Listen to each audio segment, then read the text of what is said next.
All right, here we go, folks. Hour number 2 of today's Friday installment of the Power Hour is now in session. This is Dave and Joyce, and this hour we're going to be bringing to the airwaves a gentleman that we had scheduled a couple of weeks ago. But as I recall, for whatever reason, the phone lines were just completely fried up at the network because of a huge storm that took down trees, and for whatever reason we couldn't entertain phone calls, we couldn't have open lines, we couldn't have guests or anything. So we decided to reschedule John Hankey to join us today.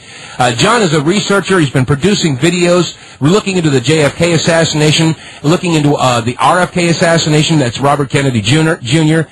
And now has, shall we say, lifted the roof and torn the lid off the sucker when it comes to 9/11. Welcome back to the airwaves, Mr. John Hankey. How are you doing? Hey, Dave, I'm great. I'm trying to be as excited as you at 6 o'clock in the morning over here. Well, I don't know what the words are, but I don't know. I'm just excited to be alive. I'm excited to be here, and I'm excited to see that you have made a contribution into the inquiry about what happened on September 11th. Now, let me ask you: this has not been an area that you have delved into in the past, but you've decided to jump in with both feet with this. This is sort of like a vignette, if you will. This isn't a full-blown documentary.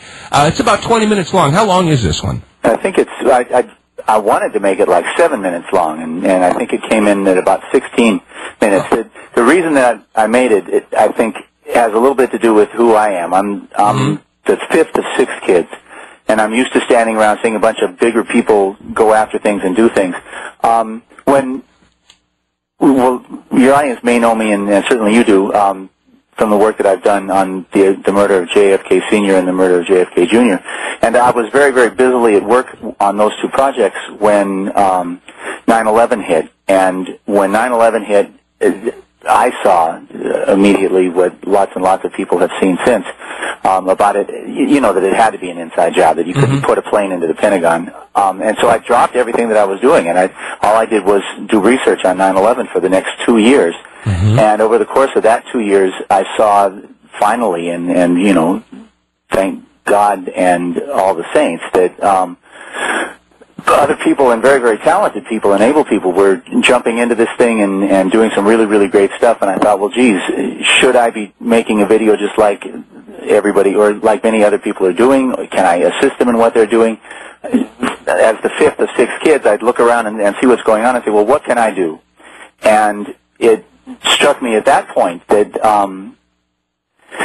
that the biggest problem with persuading people of the truth of 9/11 is the reason that the big lie works. And the reason that the big lie works is that most of us are good, decent, ordinary people, and we just can't conceive of certain crimes being possible, right? That if you commit a crime that is sufficiently horrible, they can't get a jury to convict you because they can't persuade a jury that anybody who's apparently a normal person who can, you know, has kids and gets up in the morning and goes to bed at night could possibly be capable of such a horrendous act. And I think that that's part of the motivation in 9/11, and it's certainly one of the biggest obstacles in getting people to sit still and open their eyes and open their minds to try to get their minds around the enormity of the problem. And it struck me that from the moment that Lee Harvey Oswald was murdered in Dallas, 80% at that point, I think that he was murdered in the afternoon, and by that evening, 80% of the people in the United States did not believe that this was the work of a lone nut. They saw it as the work of a conspiracy, and they therefore saw that all of their leaders and all of the news people and all of the media were lying to them. And so it struck me that the Kennedy assassination is a toehold, right? It's a chink in the armor where it's already been pierced. That people understand that with the Kennedy assassination, all of their leaders and all of their history teachers and all of the history books and all of the media have been lying to them about it all of their lives. And that if I started with that, and if I took that and was able to demonstrate, which is, you know, what JFK does, right, is to show that the overwhelming evidence showing that Bush Sr. was a major player, frontline supervisor in the Kennedy assassination, that they could then conceive that perhaps his son could be capable of similar things, that I could use that topic and use all of that evidence as a crowbar to spread people's minds, to allow them to get their minds around 9/11. Well, the point is, it's a couple of years ago, there was a poll, and they asked Americans, whether or not they believe the official story of the assassination of John F. Kennedy, and 98%, and this is like going back about three or 4 years ago, 98% of Americans did not believe the official story of a lone gunman, a lone nut, Lee Harvey Oswald. They didn't believe that in a New York minute.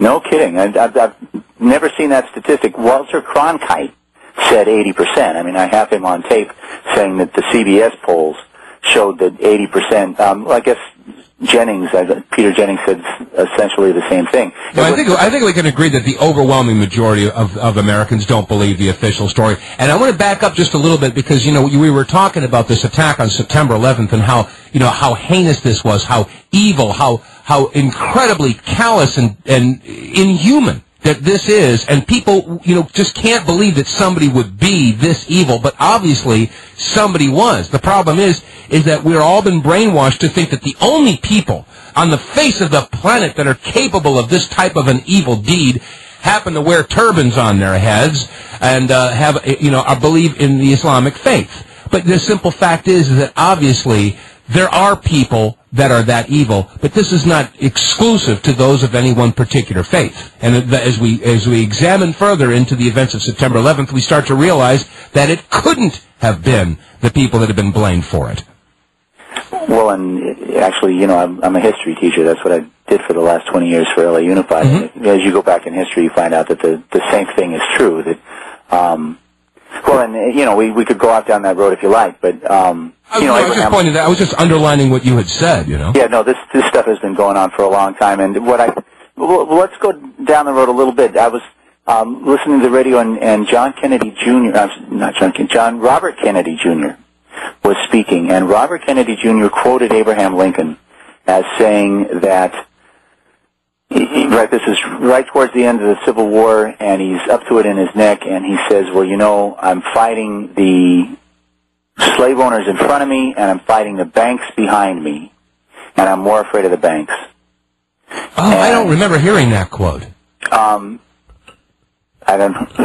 don't remember hearing it either, but I find Robert Kennedy Jr. to be an extremely reliable source. I haven't been able to reach him to find out. I do know for a fact, and then this is an interesting point, that so I heard that, and then I started doing some research along those lines, and most people think that John Wilkes Booth killed Abraham Lincoln, but it turns out that, in fact, it was a conspiracy. There were 8 or 9 other people who were sentenced to death as a result of their participation in that conspiracy. But one of the things that people have nobody that I've read has stopped to consider is the fact that, the U.S.